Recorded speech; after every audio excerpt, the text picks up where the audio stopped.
जम्मू कश्मीर में 5 विधायकों के नामांकन का मुद्दा सियासी मुद्दा बनता जा रहा है और विपक्ष लगातार बीजेपी पर इन 5 विधायकों के नामांकन को लेकर तीखे हमले कर रहा है। आखिर यह मामला क्या है और कितना सही है, इस पर बात करने के लिए हमारे साथ अनिल खजूरिया जी हैं, जो वकील हैं और जो संविधान पर बहुत ज़्यादा काम करते हैं। अनिल जी, आपने भी सुना होगा कि 5 जो एमएलएज हैं उनके नॉमिनेशन का इशू जो है वो बन रहा है और विपक्ष लगातार इसे प्री पोल रिगिंग तक कह रहा है।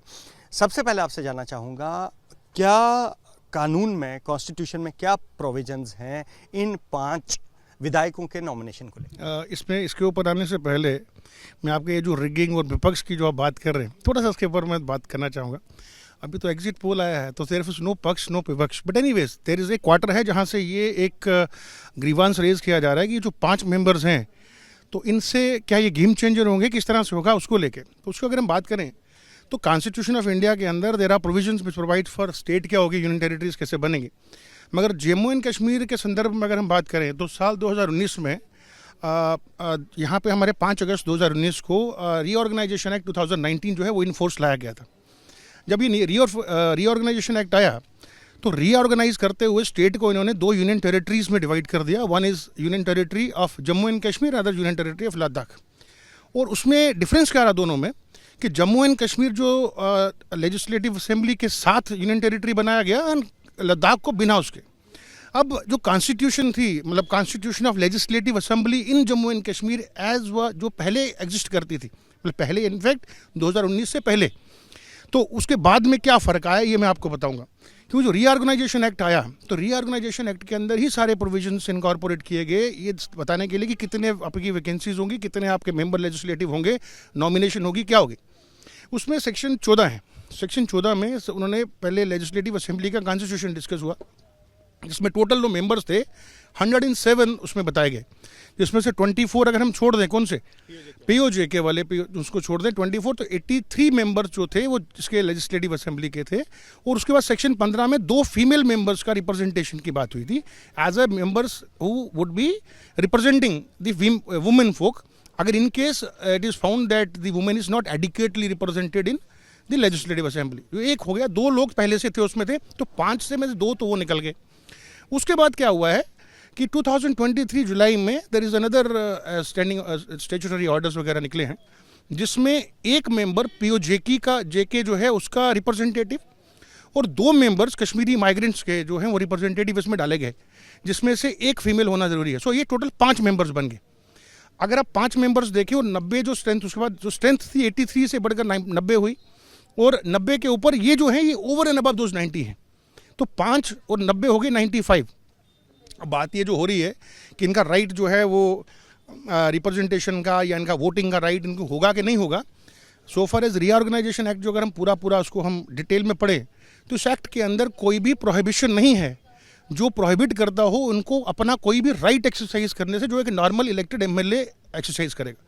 सूट कॉन्टेक्स्ट, उस कॉन्टेक्स्ट में इनके राइट प्रिविलेजेस वगैरह सब कुछ बराबर होगा उन एमएलएज के साथ जो इलेक्ट होकर आएंगे, नंबर 1। नंबर 2, ये जो इशू है, इसी तरह का इशू जो है वो एक पौंडीचेरी वाला जो है उसी के मॉडल के ऊपर आपका जेएंडके का भी रीऑर्गेनाइजेशन और यूनियन टेरिटरी बना है। उसके संदर्भ में 2018 की सुप्रीम कोर्ट जजमेंट एक है जिसमें ऑनरेबल अपेक्स कोर्ट ने बड़े क्लियरली डील किया 2 एस्पेक्ट्स। पहला एस्पेक्ट कि ये नॉमिनेशन का जो मुद्दा है, तो नॉमिनेशन के लिए जो लेजिस्लेटिव असेंबली जो होगी उसकी कंसेंट या उसकी रिकमेंडेशन की जरूरत नहीं है, तो recommendation can be done by the government at its own level.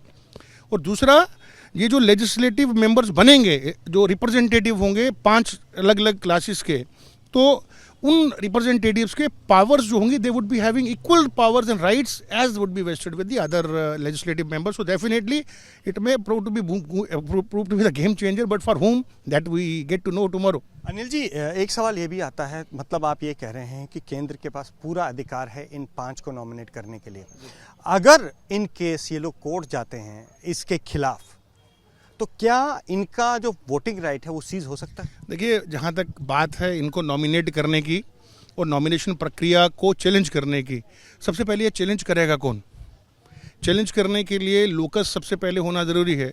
जब मैंने जैसे आपको बताया कि सुप्रीम कोर्ट ने यहाँ तक कह दिया कि रिकमेंडेशंस ऑफ लेजिस्लेटिव असेंबली में नॉट बी रिक्वायर्ड, तो हु कैन चैलेंज इट? लेकिन हाँ, डेफिनेटली चैलेंज हो सकता है, उनको चैलेंज किया जा सकता है on the ground of any ground जो legally sustainable ground judicial review की जो अवेलेबल है, उन ग्राउंड्स पे उनको चैलेंज किया जा सकता है और प्राइमा फेशी ही बताना होगा। बट अगर ये रिप्रेजेंटेशन है सिर्फ इस वजह से कि ये एक पर्टिकुलर साइड पे टिल्ट कर सकते हैं, तो ये आपस सिर्फ अपने आप में पूरी ग्राउंड नहीं होगी उसको अनसेटल करने के लिए। मतलब आप ये कह रहे हैं कि इतनी जल्दी नहीं होगा, क्योंकि अब 8 तारीख में एक दिन बचा है, तो इतनी जल्दी इनके वोटिंग राइट को नहीं रोका जा सकता। सबसे पहली बात यह है कि अभी तक नॉमिनेशन नहीं हुआ है। नॉमिनेशन कब होगा, उस नॉमिनेशन के बाद कब पिटीशन लगेगी और कब स्टे होगा, कौन चैलेंज करेगा, क्या ग्राउंड्स लेंगे, ये बात की बात है। मगर अब तक तो ये भी अनसर्टिनिटी है कि कल को जो एग्जिट पोल के नतीजे हुबहू वैसे ही आते हैं या ये पार्लियामेंट्री असेंबली की तरह एकदम टिल्ट हो जाता है। तो let us see, let's hope that how the things shape up tomorrow. एक मुख्तसर सा जवाब, मतलब आप ये मानते हैं जो कुछ हुआ है वो कानून की प्रक्रिया से हुआ है, केंद्र सरकार के पास ये पूरे अधिकार हैं कि वो किसी को नॉमिनेट करें और उनके पास वोटिंग राइट। देखिए, यही इसी तरह का एक इशू जो है ऑलरेडी सुप्रीम कोर्ट पहुंच चुका है इससे पहले।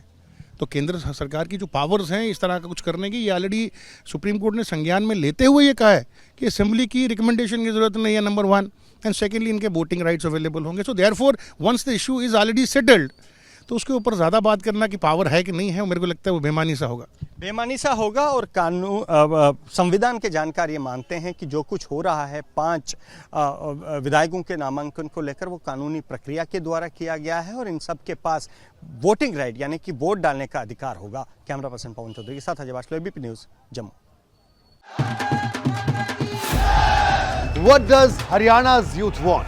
What's the political mood of the region? Will these assembly elections correspond to Lok Sabha election results? सरकार बनेगी तो 36 बरादरियों की सरकार बनेगी। Ram Ram. Who will have the last laugh? Will it be Naib Singh Saini of BJP और Bhupinder Singh Hooda from Congress will turn the tables this time? Haryana में मौजूद है हम इस वक्त। Get to know the ground reality of the Haryana elections 2024 with real-time updates in your language and your preferred platform. Only on ABP Live Election Center. Sahi information, har election.